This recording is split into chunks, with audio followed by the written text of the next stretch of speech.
السلام علیکم۔ Official Islamic path کے ناظرین و سامعین، السلام علیکم۔ حضرت نعیم المجمر سے روایت ہے کہ میں ایک مرتبہ ابو ہریرہ رضی اللہ عنہ کے ساتھ مسجد کی چھت پر چڑھا تو آپ نے وضو کیا اور کہا کہ میں نے رسول اللہ صلی اللہ علیہ وآلہ وسلم سے سنا تھا کہ آپ صلی اللہ علیہ وآلہ وسلم فرما رہے تھے کہ میری امت کے لوگ وضو کے نشانات کی وجہ سے قیامت کے دن سفید پیشانی اور سفید ہاتھ پاؤں والوں کی شکل میں بلائے جائیں گے، تو تم میں سے جو کوئی اپنی چمک بڑھانا چاہتا ہے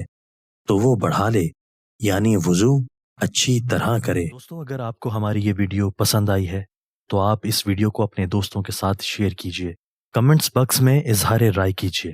ہمارے چینل کو ضرور سبسکرائب کیجئے اور بیل کے آئیکن پر کلک کر دیجئے تاکہ ہماری ہر نئی آنے والی ویڈیو آپ کو پر وقت مل سکے۔ آپ کے تعاون کا شکریہ۔